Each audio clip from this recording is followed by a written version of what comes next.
I'm still, where's my dear sister Jennifer, the Council of Churches? We've been to jail together and all kinds of stuff. And I'm just kind of really still stuck in the fear, appalling fear that we see. They don't want us in that room because that room is connected to all the media. And they tape into that room, they pan into that room. But thank you for your prayer, Reverend Owens, and being clear. There's a scripture in the Bible where God says, today I set before you life and death, choose life. And we're simply here today to say nothing this legislature is doing is about choosing life. If extremists were deeply concerned about life, they would have done something to address the #1 killer of children, gun violence. If they were really concerned about life, they would declare a state of emergency, because poverty, the 4th leading cause of death in this nation, is an epidemic in North Carolina. But they are doing nothing to address this. 48% of all the people in North Carolina are poor and or low income, 62% of people of color, 49% of women, 2.5 million. Over 1 million people are uninsured.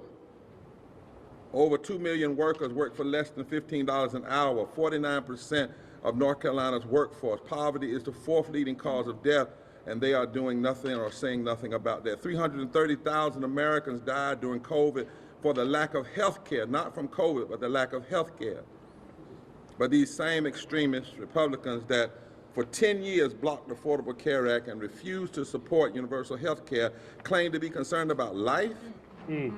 Their so-called pro-life attacks on women's rights are undermined by their own inconsistencies and hypocrisy. Where are their voices? Where are their proposals to address these things? How are the politicians who are so loud on abortion, so quiet on health care, so quiet on gun violence, so quiet on living wages?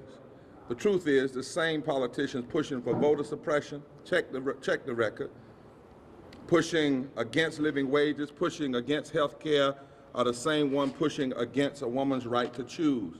And this renders their claim to be concerned about life suspect. I've been a pastor now for 30 years in this state, and I have the deepest respect for people who choose not to have an abortion as a matter of faith. But please don't quote the Bible to tell me you can make your faith the law of the land. That's right. Because I've read the book, and it is clear about what we must demand of political leaders in the public square. Jesus says to nations, you really want to be about my work? When I was hungry, you gave me something to eat. When I was thirsty, you gave me something to drink. When I was an immigrant, you invited me in. When I was naked, you clothed me. When I was sick, you looked after me. When I was in prison, you came to visit me. These are the things that the scriptures and Jesus requires of the nation. And then the ancient prophets said, if you really want to be about public policy, a godly type public policy, he said, this is the kind of fast that I choose. Loose the bands of injustice. In other words, pay people what they deserve. Untie the cords of the yoke. Set the oppressed free. Share your food with the hungry. Provide the poor wanderer, the immigrant, shelter.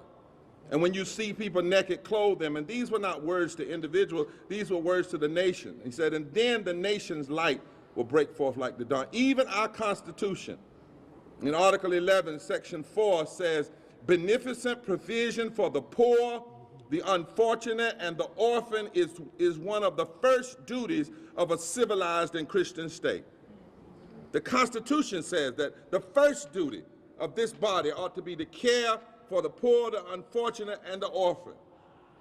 So based on the moral logic of Scripture and the Constitution, it is utter hypocrisy to say you care about life in the womb, but then when the child gets outside the womb, you want to cut food stamps, health care, wages for parents, attempt to say anti-abortion stance is synonymous with godliness, basically saying that real godliness in public policy is guns, tax cuts, denying living wages, and health care, suppressing voting rights, being anti-abortion, anti-immigrant, and anti-LGBTQ, where we as clergy come to say no, a prophetic no.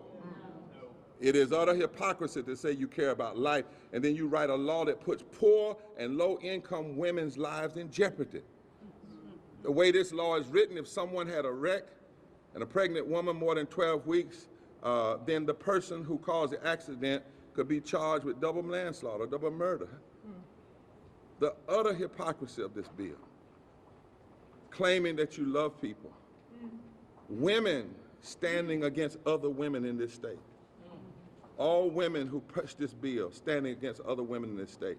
It is wrong, it is hypocrisy, it is immoral, and we will not be silent as clergy of faith. So here now,